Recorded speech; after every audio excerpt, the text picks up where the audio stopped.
Hi everyone, Shane R. Monroe here, and today we are going to review RoboCop Rogue City. We're going to look at this game on both PC and the Steam Deck, but the game is the game. So we're going to review the game. We're going to show you footage from both machines while we're talking about it, because after all, the game is the game and it plays exactly the same on both. It's just some visuals that you'll have to differentiate from. RoboCop is a property near and dear to many of our hearts, and to be honest, we haven't had a lot of good luck getting quality RoboCop titles out there. Now, understand, of course, that they've been typically isolated to platformers or action titles. Occasionally, we get something weird like the Amiga 3D version rendered in polygons. We do get some of those sort of things, but in all honesty, when you think about what a real RoboCop game should and could be, we really haven't seen it yet. And of course, there's always an opportunity with these older properties that have been remade, rehashed, and somewhat unadulterated, that anything that's done in a more modern era could be completely butchered and tilted in favor of the remakes and rehashes. So interestingly enough, RoboCop Rogue City, let's start off by saying it is not a AAA title. Even if it's made with Unreal Engine 5, and it's made by obviously competent developers, does not necessarily a AAA game make. And in this case, that's sort of what we're seeing here. RoboCop is what I would consider a throwback game, sort of to the, early 2000s, when games had not been locked into a formula. If you were hoping this was RoboCop Assassin's Creed Edition, RoboCop Call of Duty Edition, RoboCop Grand Theft Auto Edition, no. Basically, this game is its own thing, and it feels like a game that heralds from a much different time, and that's not necessarily a bad thing. But I do want to sort of establish this before we start getting into the meat of the game, because even though it's not a bad thing, it is going to be off-putting to some, and it will cause poor reviews by these people because they may not have even lived through that era of gaming where this is sort of the norm. Good to see you. But now, a game doesn't have to look and feel like a 2000 game. RoboCop feels very much like a remaster of a game that never existed. If RoboCop had been made in the early 2000s, this is probably what it would have felt like. But now it's made in 2023, and it has all the benefits of the best engines, the best developers, all of the sort of original property that they can get and use. So it doesn't look or sound like a 2000 game, but when you start looking at the game mechanics, you'll say to yourself, hey, this doesn't feel like a modern game, and that, again, that's okay. We'll talk more about that as we go on. Now, just because it has a AA lineage doesn't necessarily mean that it has to look like a AA game. Now, this game does suffer from what I would call a AA graphics standard, which means there's a lot of asset reuse. There is smaller environments, right? And we're going to talk about that in a few minutes. All aspects of the game say, hey, I'm RoboCop Rogue City, I'm a AA title, and there's nothing wrong with that. In fact, being a AA title actually makes it more accessible to lower-end PCs, to things like the Steam Deck or the ROG Ally. I'm all in favor of keeping specs a little bit lower and not having to push the latest and greatest of all time just to have that in a bullet list on the back of the proverbial box. But visually speaking, again, it's using the Unreal 5 engine. Everything looks fine. It just doesn't blow you away. You're going to look at it and say, yeah, this looks really good. RoboCop looks fantastic. He looks fantastic. You can tell they spent a lot of time making sure he looked right. So you can say to yourself, yeah, it looks great, but it's not like Cyberpunk where it's pushing every possible element of every graphic card. And again, not necessarily a bad thing. Now, you're going to see a few artifacts from the 2000 era, things like sort of stiff lip reading.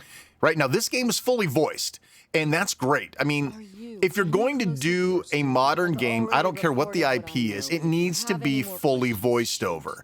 It's just the way that it is, and that's one of those things you can't get away with from a nostalgia point of view. Peter Weller is back as RoboCop. Now, you can tell he might not have been in the same studio with the other actors. You can tell he didn't phone it in. It's certainly not as bad as Bill Murray in Ghostbusters, the video game. You can tell that, you know, it was special treatment for Peter Weller, and God bless, that's what you should be doing. Whatever Peter Weller wants, you give it to him, because not having Peter Weller in your RoboCop game, big mistake. Now, Ann Lewis and other characters, when possible, I think they did bring a couple of voice actors back, but honestly, you're going to be able to tell these are not the original actors.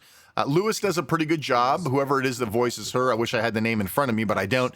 She does a pretty good job as Lewis. It sounds close enough. And again, you don't care as long as Robo is Peter Weller, and that's what we got. Everybody's voiceovered, which is fantastic. Some of these slightly less than AAA titles may voice main character lines, but NPCs don't speak at all. Fortunately, we don't have that problem here. Now, the music is something that really is instrumental in these games. Let's be honest, you can't have a property like Aliens or Terminator or any of these older ones that have a very distinctive audio soundtrack, that you can't go without those. You have to have those soundtracks. Now, you will also be able to tell that these soundtracks are not the original recordings. That's okay. That costs a lot of money, and this is a smaller development effort. But you can tell that they really cared. They really made sure that they harness the essence of RoboCop's music, and they do, of course, have things like the hero theme. And I'll tell you what, charging into a group of bad guys with the hero theme blazing, you're shooting everybody in the head, it's fantastic. I mean, if you're gonna have to skimp somewhere, you don't skimp on music when it comes to an epic like RoboCop. Let's talk about the controls. Now, I know you're probably thinking, oh my God, it's a 2000 game, and it kind of feels like it. But fortunately, the controls are not part of the 2000 era. What do I mean by that? If you were around in 2000, honestly, video gaming on the PC was a lot of mouse and keyboard, and for some people that's great, but controllers were still just now being accepted as a respectable input device for the PC, and honestly, everybody was still trying to figure it out. There were no templates for the first-person shooter. There was no template for the stealth game. There were no templates for the action platformer. Everybody was doing their own thing, and sometimes the controls worked and sometimes they did not. Fortunately, RoboCop is using a more modern control scheme. You will not feel you will feel at home, I should say. You won't feel like you were left back in the 2000s. And you know what? That's sort of important. Let's talk about the mechanics of the game.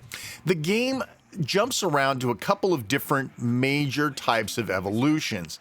And again, some of this is mirrored in today's gaming, but a lot of it feels a lot more back in the 2000s. So you will do things like gun training. You will do things like handle a line at the police department, right? You're going to have to sit and listen to people complain about their problems, which is actually fantastic, something they never did in the movie, which is really, really funny to have him sit and listen to basic citizens complain about stuff. And you will have different locations, like you'll have the police station is one of your central hub locations, and then you'll have neighborhoods that you'll travel to. Now, in the standard current open world scenario, you usually have some sort of a hub, but you live on a giant world map. Grand Theft Auto, Assassin's Creed, Witcher, you name it, everything is on a big giant map. And you're pretty much free within the confines of the story to roam around all of those areas as you see fit, completing side quests in the order, whatever order you really care about, performing main quests as you see fit. It's a dated methodology of the open world game. And what do I mean by that? You can't return to the police station as your hub anytime you feel like it. It has to be as part of the story. When you go to your first open world area, it's not just teleporting to a map area and then you can run around wherever you feel like it. You are literally in like a neighborhood. Within this neighborhood, there are items of your main quest to accomplish. There are also side quest items inside of this neighborhood to do. There are actually bonus quests to find inside the neighborhood. You can also just walk around and examine everything. Sometimes you'll find a nuke on the ground. Sometimes you'll find a lost wallet or jewelry or stolen jewelry in one of the buildings. So there is an element of open world feeling here, but it's isolated and it feels isolated. It's not just so much that there's an invisible wall at the edge of the map. It's all created and built. The level is built to make sure that you don't feel like you're locked in, but you are.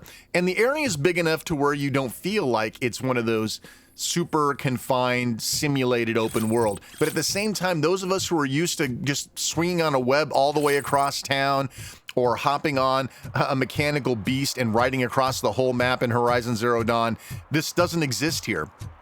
And you're sort of confined to the neighborhood for a period of time. So you'll go to the neighborhood, let's say you don't do the main quest right away, and you start walking around. Well, you'll find your side quests and you'll find things to do. But at the end, if you get in your cop car and leave, you don't get to come back. So you throw those quests away. And I don't really like that, because the completionist in me says, when I get in the cop car and it says, you're about to leave and you're going to throw away quest A, B, and C, and you're going, damn it. All right, I'll stay. It feels sort of limiting, and I don't care for that. And I know a lot of other people aren't going to like that as well. It's pretty well guided. It's not on rails, and you feel in control, but this is one of those things that could be off-putting to somebody. So the game itself is really more a matter of simple quests, a little bit of light detective work.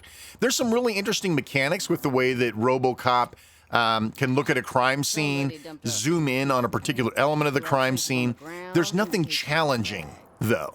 I mean, pretty much they put a little magnifying glass on everything you need to look at. You may have to walk around or search a couple of rooms, but in the end, listen, it's more of an interactive story than like a full-blown game. Now, you can take down the bad guys however you want, and the bad guy interaction is frequent, but not a lot. So you're not going to spend your whole time blasting bad guys in the head. And that's probably a good thing, right? Because a RoboCop game where you do nothing but shoot bad guys over and over and over and over again would get really boring really fast. But I wouldn't look for anything extraordinary. You're not going to be solving extraordinary puzzles. You're not ever going to have to use a walkthrough. You're going to walk around, you're going to find stuff, you're going to, you'll interrogate a witness, and the witness is going to say, hey, it wasn't me, it was this other guy. So then you're going to walk over and talk to the other guy, and the other guy's going to say, no, it really was that other guy, and I've got proof here. And then you're going to walk back to the other guy. Doubling back is the expression I'm looking for. In the couple hours that I've played, there's a lot of doubling back, and you'll be doing some doubling back inside the neighborhood. You may talk to a witness that says it's part of the storyline, but all of a sudden she's like, hey, have you seen my son, by the way? He's late for dinner. And so now you got to go find the son and send him back for dinner. And that opens up another sub-story plot. So there's a lot to do in there. When I talk about the game being AA, and I talk about the game feeling like a 2000 game, these are the sorts of imposed limitations that those sort of games had on them. The small neighborhood or the small map area, doubling back a lot to extend time. These are things that are very common in that era of gaming, and they are alive and well here in RoboCop. There's still a skill update system. You still gain experience points. The more wandering around you do and finding stolen stuff, you'll get experience for that. You can upgrade your various elements. It's not what I would call a complex skill tree system, but it's enough to keep things moving and maybe to motivate you a little bit to running around and spending a little more time inside these isolated worlds. Now, something that people have mentioned in my earlier videos when I looked at the pre-release version as well as my Steam Deck videos, they said that the enemy AI really sucks. And let's be honest, okay? It does. This is, and I hate to keep saying it, but these are 2000 era bad guys, right? Remember games from the early 2000s? The bad guys were there to give you something to shoot at, but they weren't ducking, covering. They weren't doubling back around you. They weren't doing anything super intelligent. They were standing there shooting at you. Sometimes they would be behind a minigun. Sometimes they would be around a corner, but in reality, they're not really doing anything super active to keep from getting shot. They are gun fodder for the main character, and this is no different. You're not going to see super intelligent guys. As you progress in the game, the guys will get harder to kill. Headshots are going to be a little more necessary in order to take them down in a quick and efficient manner. But are they going to get smarter? They've gotten a little bit smarter. A couple of times they will dodge what I throw at them or something like that. But in all honesty, you know, listen, we're not talking about advanced AI controlled enemies here. And listen, they're supposed to be meth heads, nuke heads. You know, they're not supposed to be brilliant action star type material. So I guess it's okay. But some people are going to complain about that in their reviews. One thing I will say, this game feels more like a legitimate RoboCop 3 than the actual RoboCop 3. So one of the things that I really liked about Ghostbusters, the video game remastered, was the fact that it really felt like a legitimate Ghostbusters game. It used an original property with the original actors, with a storyline that sort of forgot about anything else, and it just went back to its roots. And I feel that's what this RoboCop game feels like. It feels like RoboCop 3 in game form. I really like that. I think that that's going to appeal to a lot of people. They don't take great liberties. You know, there's a few things in there that are a little bit different, like, you know, RoboCop standing in line processing people off the street, which, again, I thought that was funny. What you're not going to see, though, you're going to see a lot of hat tips. You're going to see a lot of nudges and winks to the original property, and that's fine if it's done in moderation. They don't feel like they stuck these nostalgia hits in for the sake of nostalgia. It's part of establishing the world, right? So when you're talking to some actor who's doing a commercial, you know, for Sunblock 5000, that makes sense, right? I mean, Sunblock 5000 was an actual property, but it's not like they went out of their way to stuff this in here and say, hey, remember Sunblock 5000? Remember the 6000 SUX? Remember this? Remember that? Remember? That's not what this feels like. It feels like they integrate these nostalgia hits as part of the living world, and that's great. I appreciate the nostalgia hits as long as they're not shoved down your throat. There's not this amazing storyline. There's not an amazing open world experience. There's not amazing graphics. This is not a game that's going to be probably a candidate for Game of the Year. Let's be honest. But that doesn't make it not a great game. It's a fun game if you know what you're getting into when you go in and you're ready for it, and that sort of game appeals to you. I was actually shocked at how few gunfights I was in during my first 2 hours of play, because this is RoboCop. I expect to be killing things left and right. But if you look at the original property, if you look at RoboCop Protect Serve, he does, you know, he is out on patrol. He is stopping a rapist. He is stopping a convenience store robber. He's not going into this giant gun battle filled with 50 enemies, although that does indeed happen from time to time, right? So it's more true to the story in many different ways. And for some people, it's going to be off-putting. They're going to look at RoboCop as an action game, and it's not. It's more of a story game with action elements, a little light detective work. But in the end, you know, I don't think it's going to be for everybody. I think if you have a great love and passion for RoboCop, if you can appreciate sort of the throwback, I might wait for a sale on this one. I don't know if I would pay full price for this. Now, this is the same group that did the Terminator Resistance game, which I've talked about here on this channel very, very fondly. And I think right now, if you really want to get a taste of what RoboCop might be, go buy this Terminator Resistance game now, play that through, and by the time you're done with that, RoboCop will probably be on sale. And at that point in time, you're going to pay, you know, 20 bucks for it or something of that nature, and you're going to feel a lot happier with your purchase, because this is a AA title. It's not a AAA title, and I don't want anybody to leave this review thinking that it is. I'm enjoying it. I'm playing it about an hour a night, just kind of relaxing with it, chilling with it, having a good time. I'm playing it on Steam Deck mostly, and I'm also playing it from time to time on the PC when I happen to be behind the screen. But, you know, listen, it plays well enough on the Steam Deck, and I have a separate video. Check the link in the upper right-hand corner. I have a separate video showing how it runs on the Steam Deck, my graphical settings, and what you can expect. On the PC, again, this is not a super heavy game. You're going to be able to play it on a nice wide spectrum of PCs from, you know, last generation up through this generation. I don't think you'll have a problem with that. I hope you enjoyed taking a look at RoboCop. Do you like these sort of long-form reviews? If you don't, let me know. If you do, let me know. Comments down below. I will read them all. I will reply to all of them that I can. And if you like what you see, let's thumbs up this guy. Let's go ahead and subscribe. We're about to hit 10,000 subscribers. That's my next milestone. I would really appreciate your subscription. And of course, hit the notification bell, right? All right, this is Shane R. Monroe. Hope you enjoyed this. Thanks so much for watching. And we'll see you next time. Take care.